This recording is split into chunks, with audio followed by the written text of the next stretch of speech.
From your favorite source for Chicago White Sox talk, delivering news, interviews, analysis, and more. This is the Sox Machine Podcast with your hosts, Jim Margulis and Josh Nelson. Welcome to a new episode of Sox Machine Live. I'm your host, Josh Nelson, alongside the managing editor of SoxMachine.com. It's Jim Margulis, as we are streaming live Wednesday night, September 20th, 2023. And boy, if you missed today's afternoon tilt between the Washington Nationals and the Chicago White Sox, you missed a phenomenal game. It was a doozy, and yeah, it was terrible. I'm sorry. I apologize. I'm hyping up a game that the White Sox lost by 10 to the Washington Nationals. And I had the wake-up call. So if you didn't get a chance to listen to the wake-up call, I warned you. I warned our listeners that it could be a high-scoring day for the Nationals because Michael Kopech was the opener. We knew Jesse Schultens was going to be pitching at some point for the White Sox. Those two have not been pitching well at all in the months of September, and it continues to get worse both for Kopech and Schultens, and it wasn't good for the bullpen at all for the White Sox. So Jim, it's just this month of September was supposed to be the easiest month for the White Sox of the season, and before they got to September, the White Sox had the second easiest strength of schedule in Major League Baseball. Boy, they're making everyone look like juggernauts right now. Yeah, they're the team that everybody is glad to see. And right? you know, over the course of the 5.5 months we've been watching this team, early on, April, tough schedule, knew it could be bad, was worse than anybody imagined, but sure, tough schedule. You know, the contenders are playing like contenders. Also, like the Pirates were probably the best they ever were. They cooled off eventually too, but they were playing everybody tough at the time. So yeah, that's like the worst case scenario, but the teams were respectable. Then, like, you know, May came around easier. White Sox were 500-ish. June, 500-ish. And then July, the wheels came off again when the schedule toughened up. So, like, the whole year we've been watching the schedule and saying, well, they're not even taking advantage of the soft spots, really. So they don't really look like a team that is worth anything. And the AL Central is the only thing keeping them relevant. And sure enough, the wheels have completely come off. Pedro Grifol saying, a month ago that, losing 9-1, some energy goes out and I can't, that's unacceptable. And, I will address that. There's the quotes. When you give up 5 runs in the first inning and 4 in the fourth or fifth, and you're down 9-1, that's what kind of happens. And is it acceptable? No, but that's what happens. It's unacceptable because our job is to start the game and finish it with energy, and I will address that. Then the SpongeBob SquarePants freeze frame. 1 month later, they lose 13-3 to the Nationals, making errors in each of the first 2 innings, and sure enough, it's just more of the same. And somehow, Grifol's job is safe, and they're bringing in more Royals in the front office that he can complement, and round it goes. Indeed. And we'll talk about those new front office hires in this episode of Sox Machine Live. We're also going to take a look at the MLB postseason races because after the series, the midweek series for some of these key races, it just continues to heat up. And now it enters a discussion of maybe the Houston Astros don't make the postseason, depending on how things play out in the American League. We'll get to that at the end of the show. But just to continue on with the White Sox losing to the Washington Nationals, an update on the take-a-thon standings. The White Sox still have the 4th worst record in baseball, but man, they're trying to hunt down the Colorado Rockies. They're just a game and a half better than the Rockies in the take-a-thon standings. So right now, the White Sox have a 13.25% chance, of getting the number 1 pick in the 2024 Major League Baseball draft. Yeah, which team wants it less more? Clearly, Kansas City doesn't want it. They've won 3 straight games. I don't know what they're thinking about. Just wrecking Cleveland's chances at any miracle run in the American League Central are pretty much clinching that for the Minnesota Twins. The Twins will probably be celebrating over this weekend, maybe as early as Friday, their AL Central Division title, which congrats to the Minnesota Twins for that. I suppose. I suppose. Good luck in the first round. Again, we'll be talking about how strong of opponent the Minnesota Twins could be facing the first round, at least will be hosting that series. But yeah, the White Sox are 58-95. There's 9 games left to go in the season. So in order for the White Sox to avoid 100 losses, they got to go 5-4. And they have their last road series of the season at Fenway Park against Boston before coming home to face the Arizona Diamondbacks and the San Diego Padres. So I don't like the White Sox chances, Jim, of avoiding 100 losses. We might finally say after the 2018 season where they finished 62-100, that was the worst season in our lifetime for the Chicago White Sox, the first time they had lost 100 games since the 1970s. Well, now we could say the 2023 season, officially win-loss record-wise, could be worse than the 2018 season and take over as the worst season of our lifetime, win-loss-wise. Yeah, and I mean, I want them to lose 100 games just because at this point, like, if they somehow manage to lose 99 wouldn't represent how bad it felt watching the team. Yeah. Like I want to see 103, 104 at this point, just so, when you like, kind of like, I guess the opposite argument, or I guess when it comes to a fun argument, like Minnie Minoso going to the Hall of Fame, like Minnie Minoso didn't need to be a Hall of Famer to validate everything he did in the game, but it's just very convenient to say like Minnie Minoso is a Hall of Famer. And then people can take that for granted to a certain extent and say like, yeah, he must have been a great player. And then you don't have to do as much work explaining like how great he was. You can just have fun in doing it versus feeling like he's, getting the shaft somehow. In this case, the inverse situation, like I want them to lose 103, 104 games just so you can look at the standings and say, yeah, that team was as bad, if not worse, than their record. Watching it in real time, extremely unlikable, and like the 62-100 team, like that was bad baseball, but it was rebuilding. It was expected. They'd sold off or they traded all their players the year before. So like the 2017 record was inflated by like having Jose Quintana around, having Todd Frazier around, and then eventually when those guys were departed, traded, that team's record took a nosedive and it continued into 2018, but they still played hard. Like this team is just mailing it in. And like, it's kind of funny because like the thought process with some people saying, well, maybe, Getz wants to give Pedro Grifol a vote of confidence just so the team doesn't abandon him. And what has happened? The team has basically abandoned him. So like either way, there isn't a whole lot of fire being generated by the unfired manager. Yeah, again, we're bringing this quote up for those that just joined us in the live stream on YouTube and for those listening to the podcast. It was just a month ago that the White Sox got their butt kicked and Pedro Grifol was going to address that. A month later, it's worse. I mean, it was such a terrible watch. Like that game really defines Sox Machine. We watch the White Sox so you don't have to. And I know it's just joking around on social media, be like, wow, you guys are missing a great one. No, you weren't. Like the failed rundown in the first inning. Oh gosh. It just collapsed on itself. They couldn't get anyone out. It was like 4-1 in the second inning. And then they give up a grand slam. And it's like, all right, well, enjoy your Wednesday afternoon. If you're working, don't even bother checking the White Sox score. It's suddenly not going to get any better. And, the best thing about the White Sox game was that when it came to like the Bears news that was concurrently unfolding, I did not know that because like I was putting my son down for a nap. I was getting lunch. I was watching the game on TV. Wasn't really following on Twitter or anything.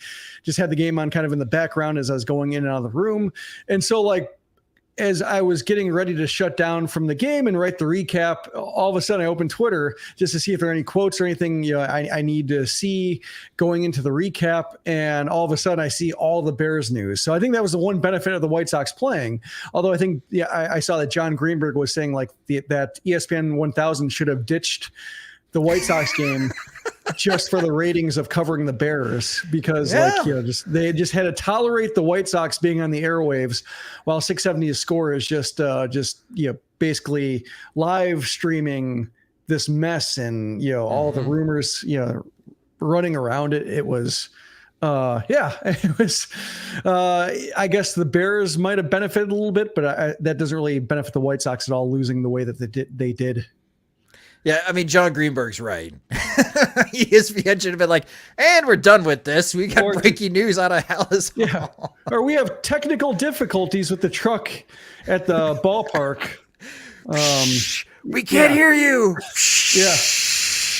Oh, sorry, folks. We're going to have to cut the feed from Washington, D.C. Yeah. What else is in the news? Oh, this is interesting. Yeah. Chaos at Hallis Hall. The Bears news, just quickly touching on that, was like that crazy week we had to cover for the White Sox consolidated to one day. Well, it's like the April White Sox in terms of quality of play with the White Sox week from hell around it. Like, that's just what, it struck me as like they're 0-2, but it feels like the worst possible start they can't possibly recover from. It's like you can't lose a division or you can't win a division in April, but you can lose it. Right. Bears like you can't win the division in week 2, but you can lose it. Like that's kind of how it feels. I don't think that's a trope in football, but it certainly feels that way with just how everything's gone into the toilet.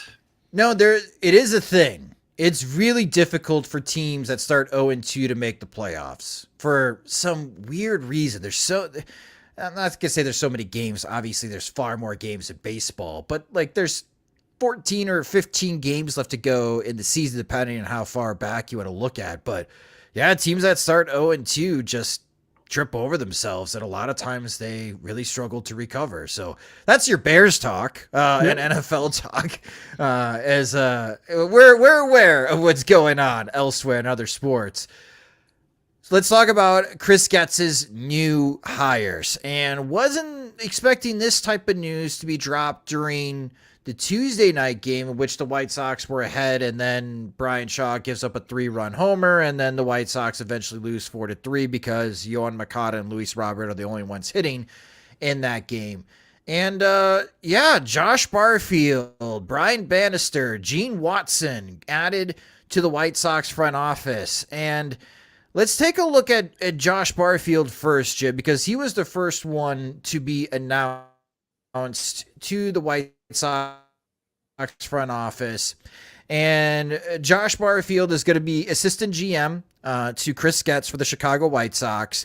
He started off ex-major leaguer, but as far as working in the front office, he was a Diamondback scout, and then in 2019 became the D-backs director of player development in charge of the Diamondbacks farm system. And Jim pointed this out on SoxMachine.com in his column this morning.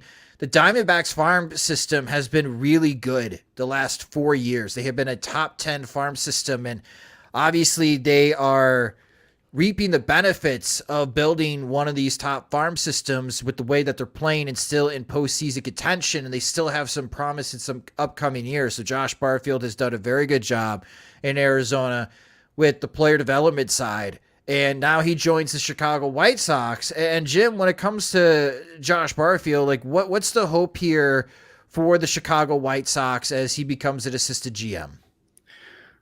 Well, the tough thing about the situation Barfield's coming into is that, while you want to say, hey, he's presided over some very good farm systems as farm director, you have him coming in after Chris Getz gets promoted from White Sox farm director basically to GM, and he's presided over a very disappointing farm system.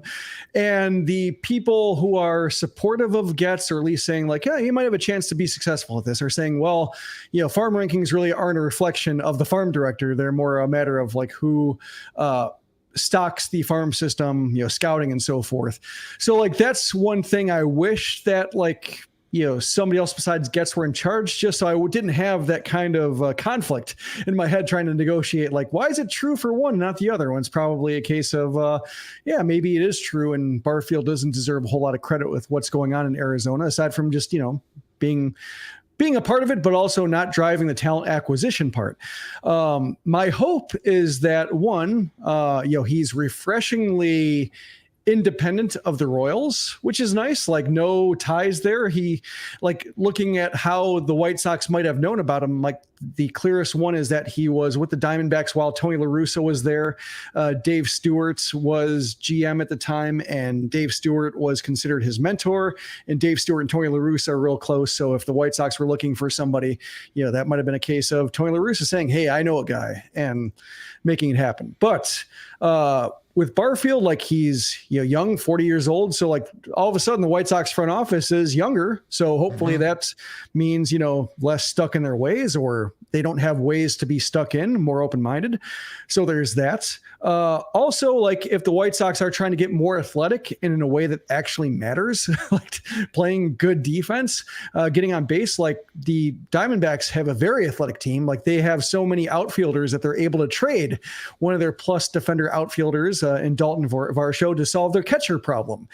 So they have Jake McCarthy and Alec Thomas and Corbin Carroll in the outfield, and then they trade Dalton Varsho for Gabriel Moreno, and Moreno's doing nice things behind the plate for Arizona. So like, even if he isn't in charge of acquiring the players or the draft strategy or the international acquisition strategy, what have you, he might at least know what it looks like, whether players have it, whether they don't, the challenges they're responding to at various levels.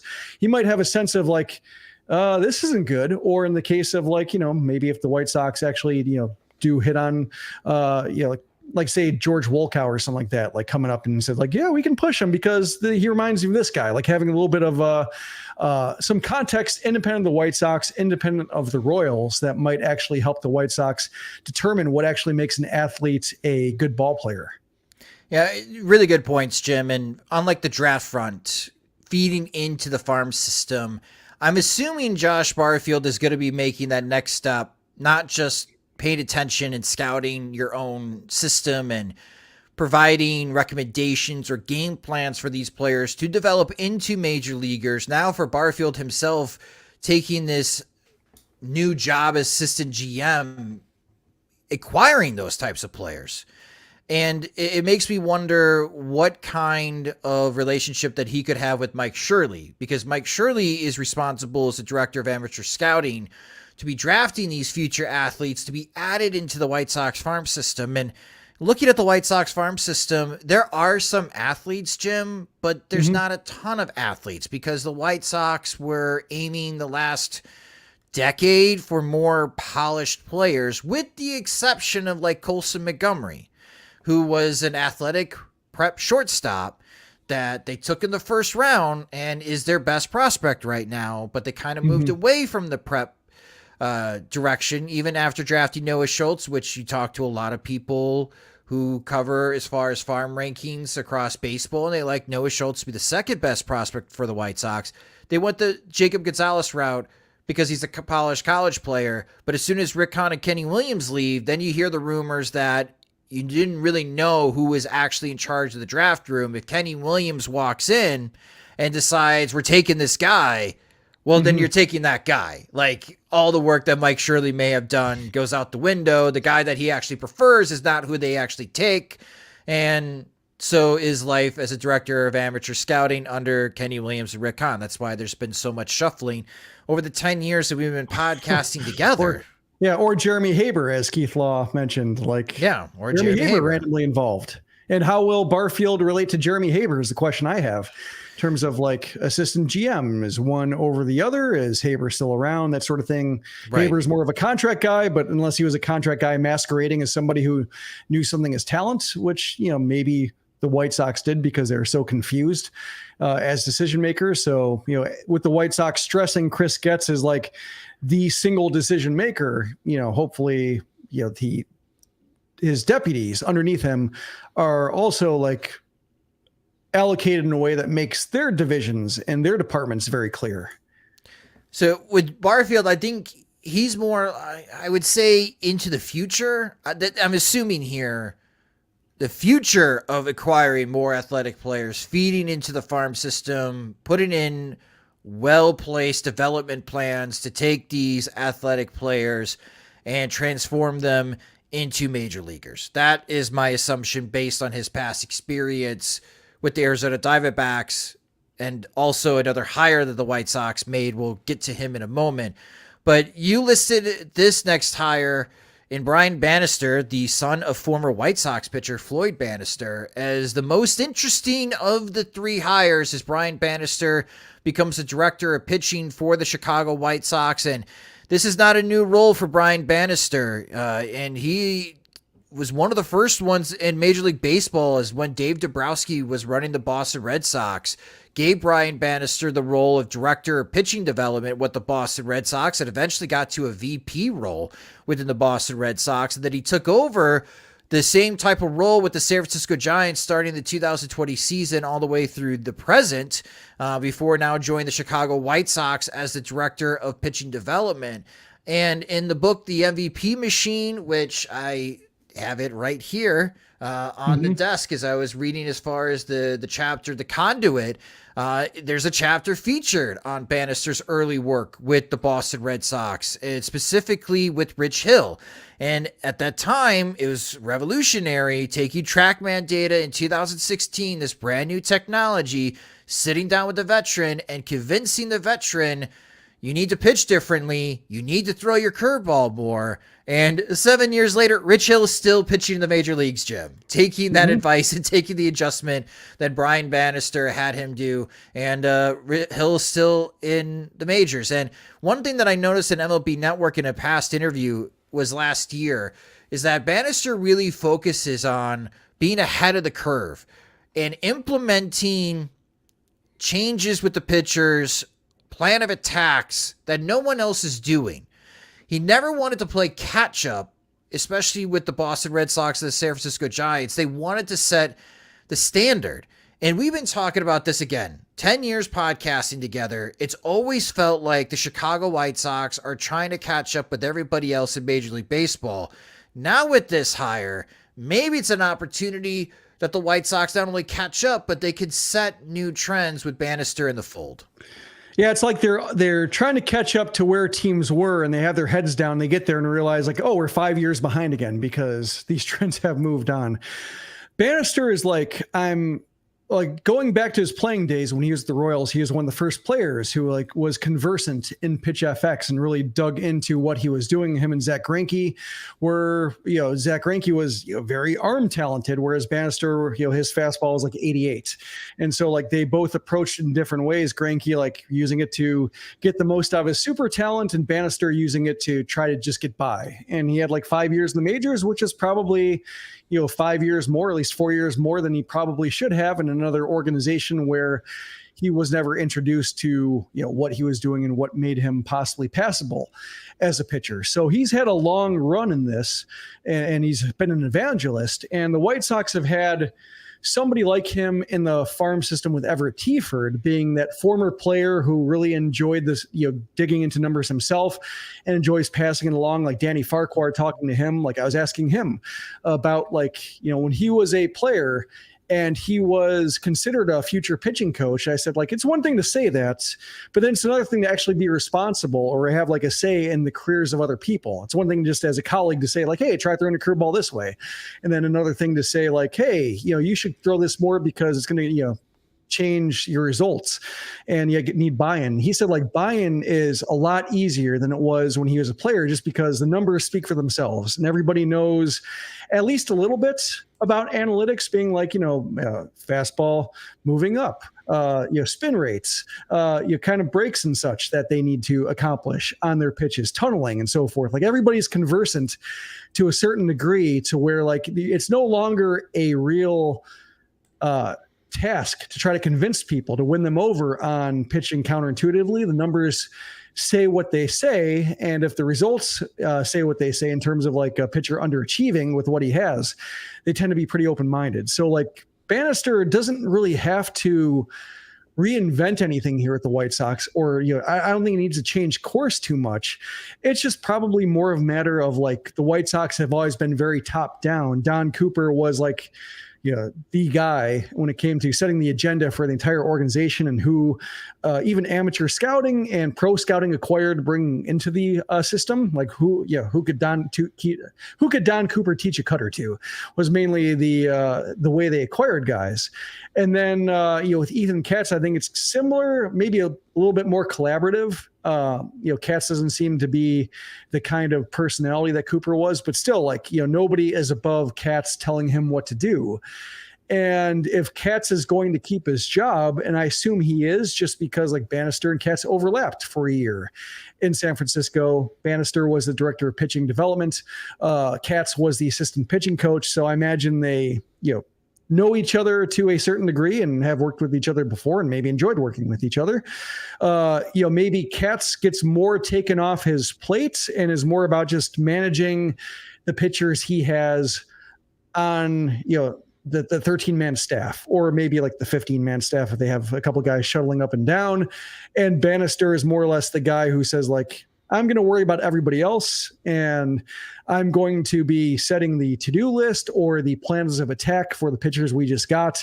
And you need to be the guy on the ground working with these guys every day to establish what they do. Like, I think that's maybe how it will work.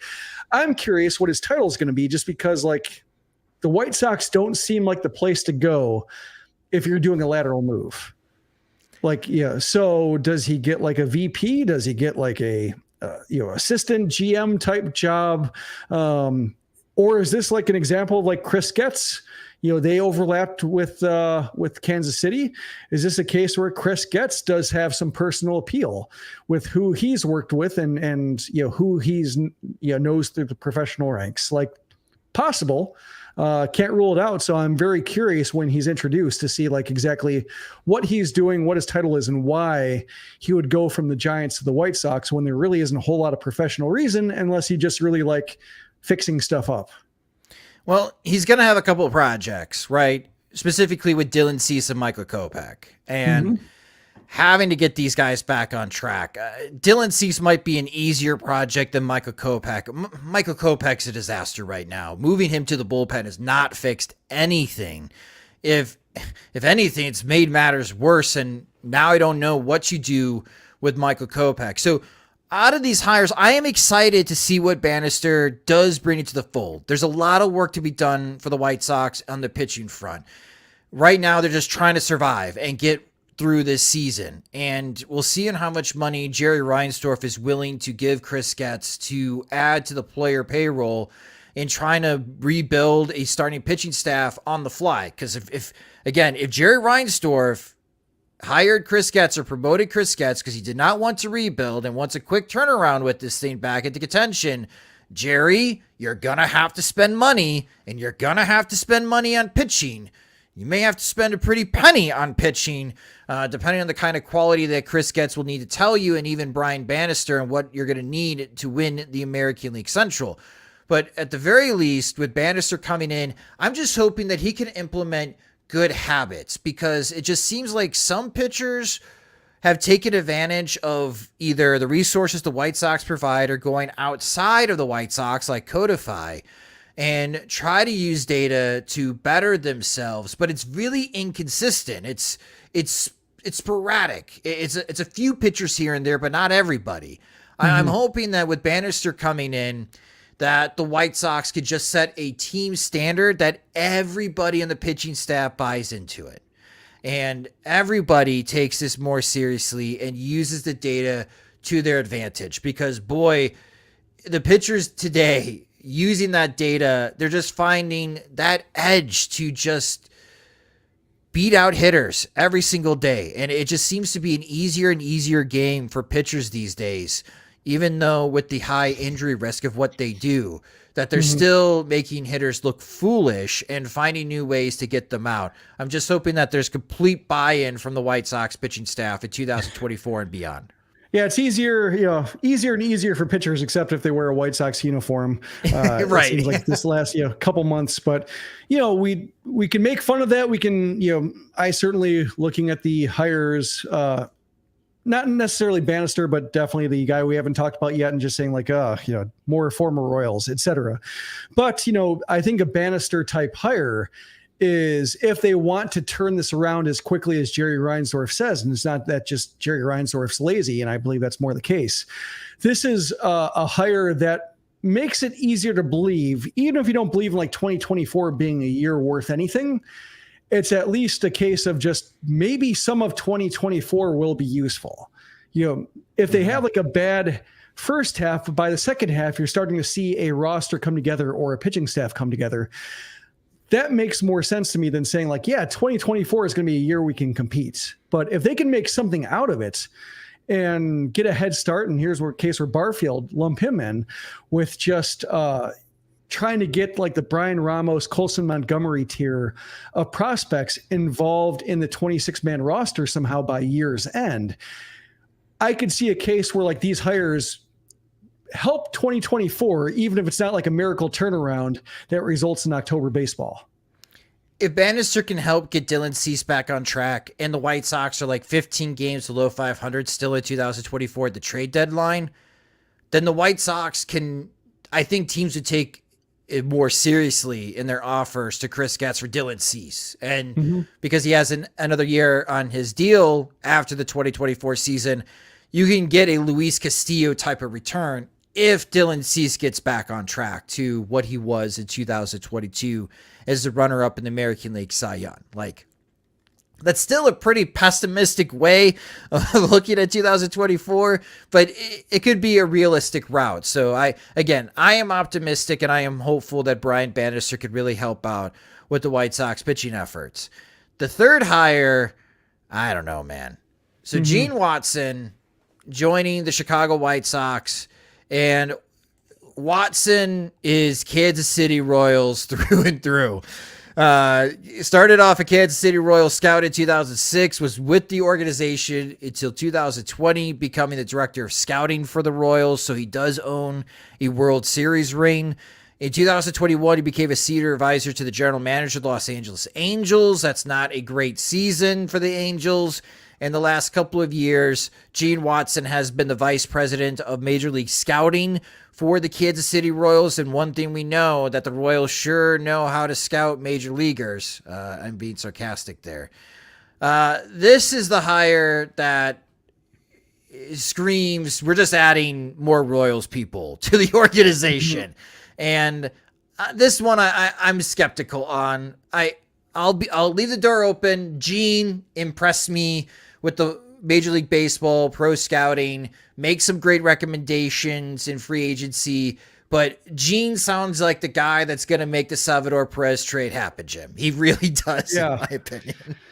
That's among the things that frighten me. The other one is like it's a guy that makes Pedro Grifol feel more comfortable, and I think Pedro Grifol should be as uncomfortable as possible in his position right now, the way the team is responding to him. But just a guy that he knows, and like he can flatter publicly and just be annoying about it. But I'm imagining with like how young this brain trust is, because like Bannister's in his 40s, Getz is 40, Barfield's 40, like pretty young for a new brain trust, a new crop of executives. So like if he wants to bring in somebody for veteran ballast to show the ropes, to have like a little bit deeper of a network, then sure, shrug, go for it.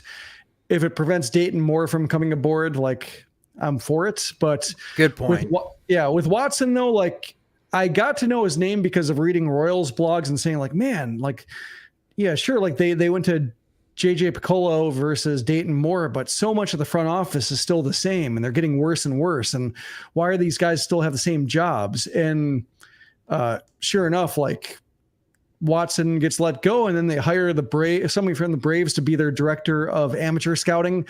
So like, it seems like they're trying to de-Royals, as the White Sox are adding former Royals, and that doesn't add a whole lot of confidence. But if it's just like a veteran to help, kind of like a veteran bench coach for a rookie manager, like if it's that sort of thing, then sure, maybe we'll never hear about the guy and it's more or less fine. But yeah, I wish Barfield and Bannister, exciting. Watson, it's a lot of what's gone wrong, and now you have to brace the entire winter and hope that the Sal Perez rumors, they're not just trying to find people who can facilitate a Salvador Perez trade.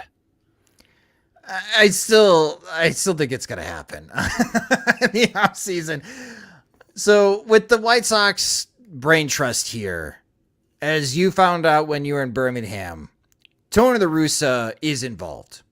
and he is serving as Jerry Reinsdorf's advisor.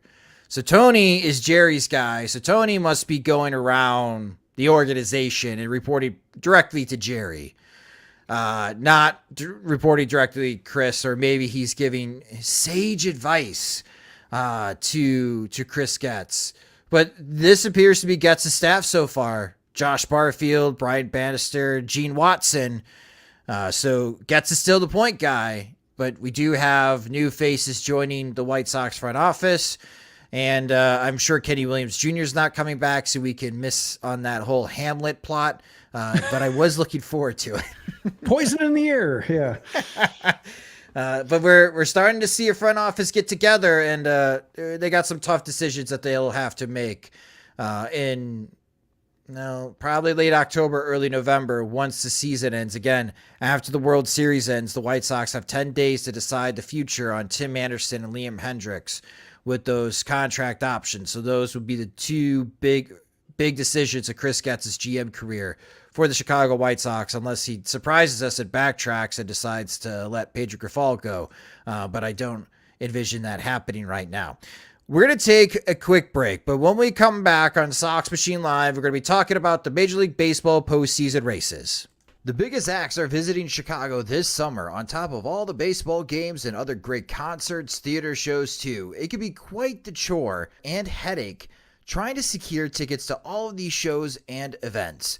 Buying tickets shouldn't be stressful. Use Game Time to purchase your tickets. Game Time is the fast and easy way to buy tickets for sports, music, comedy, theater near you. They've got killer deals on last-minute tickets, and their best price guarantee helps eliminate stressing over tickets. If you find tickets in the same section or even row for less, Game Time will credit you 110% of the difference. That's why Game Time is the fastest growing ticketing app in the country. Download the Game Time app, create your account, and get $20 off your first purchase using our promo code SOXMACHINE.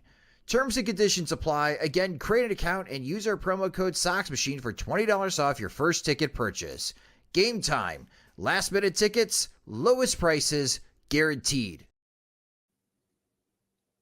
Back to Sox Machine Live. All right, talking about the MLB postseason races and keeping an eye on the scores right now as we are streaming live. The game at Wrigley Field between the Pirates and Cubs is insane. The Pirates are up 8-1. That score is now 11-7. As we're keeping an eye on what's going on at Wrigley Field, and just bringing as far as the updates and the standings. And let's start in the American League West here, Jim, when it comes to the postseason races. We talked about this in the last episode of just how intriguing the American League West has been. And boy, Baltimore went into Houston and almost swept the Astros. They were up 1-0 going to the 8th inning, but the Astros scored a run in the 8th, and they walked off the Baltimore Orioles to salvage at least one win against Baltimore. But the Orioles, very impressive going to Houston and winning that series. And looking at the American League West now, it is very tight. Houston only has a half-game lead over Seattle and Texas. And as I mentioned at the beginning part of the show, if the Houston Astros don't win the American League West, and it ends up being like Seattle and Texas tied in winning the division or sharing the division title, and the Toronto Blue Jays continue to keep pace of where they're at, all of a sudden it is possible that the Houston Astros don't make the postseason. So it's a tricky situation for the Astros right now, but there's good news for the Astros. This weekend, Texas and Seattle play against each other in Arlington. So that'll help out the Astros as they get to face the Kansas City Royals. So great timing on that part for the Houston Astros. But the American League West, Jim, again, Baltimore played great baseball, winning that series. Very impressive. But Texas is taking care of business against the Boston Red Sox. Seattle took care of business against the Oakland Athletics. Very tight in going into the second to last weekend and last week of the season. Well, the Mariners have the definition of controlling their destiny, because when you look at their last three series, they play the Rangers, the Astros, and the Rangers. So basically their entire fate is in their hands, which is going to be like white knuckle baseball because I'm looking at the Astros have the Royals, as you mentioned, the Rangers have the Angels for 3 games. So each of them has a respite. of a series, potentially a trap series, if you believe in that. Whereas the Mariners just have to basically gun it for 10 days straight to wrap up their season. So I'm really looking forward to following Mariners writers, Mariners bloggers, Mariners podcasters, just the wave of emotions they're going to be riding, because like theoretically, like if they, those first 6 games go great for them, all of a sudden, like the standings could look drastically different. So that's why I think what they're a fascinating part of this whole discussion is just how much they can directly impact their final weekend of the season. And then again, bringing up the point about the Houston Astros and the situation in the American League. And this is what the American League wild card looks like. Now, the Tampa Bay Rays are 2 games back of Baltimore. They're 93-59. They would be the 4th seed. But Toronto and Seattle and Texas being tied here. And again, Texas owns the tiebreaker over Toronto. So Toronto got to keep winning here. But the Blue Jays right now would be the 5th seed. They're just a half game ahead of Seattle and Texas. And again, the Astros are just a half game ahead of Seattle and Texas. So all of a sudden it becomes like a 4-team race where there's 3 playoff spots available. And unfortunately, one of Houston, Toronto, Seattle, and Texas is going to miss the playoffs. That's just the way it's going to unfold. And that's very intriguing going into the end of the season. I am loving the race in the American League, Jim, because man, just this past homestand, a lot of people were asking me while watching the White Sox being the White Sox, like, who do I like in the World Series? And I told everyone, obviously, Atlanta, because the Braves have been phenomenal. But I feel like the way that the Houston Astros have been playing and everyone healthy now, that they would be the team to beat in the American League. It'd be funny at the end of the season if the Astros don't make it and they lose out on a tiebreaker or they fall 1 game short of making the MLB postseason. Like, that's how tight and exciting this race is. Yeah, you said, like, unfortunately. I say fortunately, like a good team will be on the outside looking in. Not necessarily the Astros, but just the way I look at the postseason is like kind of like people look at the Hall of Fame, like it's only as good as the best person out of it. And it's kind of the same thing with the postseason. Like it's only, a postseason field's only as good as the best team that didn't make it. And if the Astros don't make it, like that's a very good, proven, venerable team that wasn't good enough to get in. So that means the rest of the field, Minnesota aside, I would say, is, among the best teams in baseball. And that's what you want to see. Yeah, we had this conversation earlier this season about the postseason races and maybe making adjustments to the division structure. But then that was the whole conversation of, people in New York or Boston are going to scream if they have a better record than the team that won the American League Central, but they missed the playoffs. Well, not the case. It's probably going to be someone in Houston, Seattle, Toronto, or Texas that'll be screaming that their team was better than the Minnesota Twins, but they'll be sitting at home while the Twins will be hosting a playoff series. That's just how the cookie crumbles. And speaking of cookies crumbling, let's take a look at the National League. And Arizona is just red hot right now. They have won 5 straight games. They are the 5th seed. We talked about this in the last episode. We like the Diamondbacks to make the playoffs, Jim. The Phillies are at 83-69. That's just a 2.5 game difference between Arizona and Philadelphia. I don't think there's enough games for Arizona to chase down the Phillies, but it's a lot closer than it was a week ago. The Chicago Cubs would be the 6th seed. Now, again, this is before tonight's game against the Pirates. The Cubs are currently down by 4. So for those that are watching this later, if the Cubs don't come back and beat the Pirates, the Cubs would be tied with the Marlins. Again, the Marlins own the tiebreaker over the Chicago Cubs. So if the Cubs do not win tonight, even though they have the same record as the Marlins, this would flip in the wild card standings. The Marlins would be the 6th seed, and the Cubs would be on the outside looking in. And Cincinnati has lost the last 2 games. They're a game and a half back. They're 79-75. And when you have such few games remaining to go, you want to continue to try to be within 2 games to give yourself a fighting chance. So it's going to be tough for the Cincinnati Reds as they lose their series to the Minnesota Twins. And some bad news tonight in the Marlins game and the Mets game. Jake Berger It appears that he may have been injured with a right quad injury as far as tightness is concerned. That's what it looks like on video. And that would be a huge bummer, because we talked about in our last episode on how Jake Burger's become like a hero for the Miami Marlins since he's joined that ball club.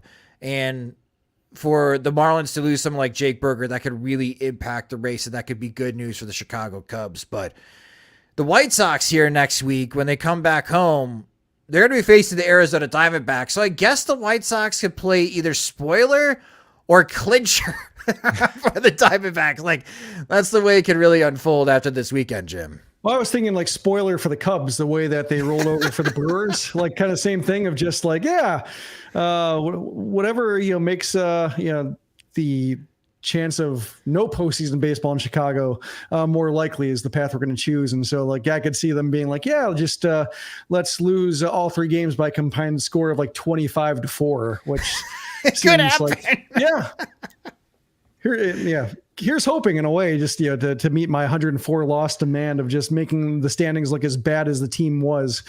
Go Diamondbacks in that regard. But yeah, if Burger is out, because we talked about it last week, like Burger providing the power that the Marlins sorely lacked, and getting by with the run differential that they have, and just eking out games with a pretty deep rotation and a good bullpen that's better than their name suggests. And if Burger's out, like that balance would seem to be thrown off. So that would be a good news for the Cubs. And watching like Joey Votto talking about like this season and what it's been like playing with this team. Now I'm kind of invested in the Reds a little bit. If Burger's going to be out, it's being like, I've always liked Joey Votto. Wouldn't mind seeing him get to the postseason with this team, like being like the elder statesman of a otherwise young and exciting team, and see him get in the postseason one more time. Yeah, again, the Reds are a game and a half back, but they do own the tiebreaker again over the Chicago Cubs. And if you missed our last episode, the Chicago Cubs own 0 tiebreakers in this wild card race. So looking at, again, the National League wild card standings, the Cubs do not have a tiebreaker over the Diamondbacks. They lost a tiebreaker against the Marlins. They lost a tiebreaker against the Cincinnati Reds. The Cubs do not want to be tied with any of these teams for the 5th or 6th seed in the National League postseason, because if they are, they're going to be out. So tough situation for the Chicago Cubs, as they have lost 7 of their last 10 games. And again, they're currently losing to the Pittsburgh Pirates, a game that Justin Steele started, 11-7 as that goes into the 7th inning. It's going to be a very fun weekend of Major League Baseball. Again, I know that the craziness with the National Football League, and there's some big games going on in college football as well for many Chicagoans. You got Ohio State against Notre Dame this weekend in South Bend, Indiana. I know it's football season, but keep an eye on what's happening this weekend in the baseball postseason races. It was a fantastic series against between the Orioles and Astros. I buy into the Orioles now. I made a foolish, possibly a little drunk bet in November, Jim, 40-1 for the Orioles to win the World Series. And here they are, looking really strong right now, looking to be the number 1 seed in the American League. I thought it was a bet to win the American League pennant, but no, I have them winning the World Series evidently. So go O's. But yeah, it's, again, lots of football this weekend. Obviously, with all the drama with the Chicago Bears, people will be paying attention to on how they perform in Kansas City. But continue to watch baseball.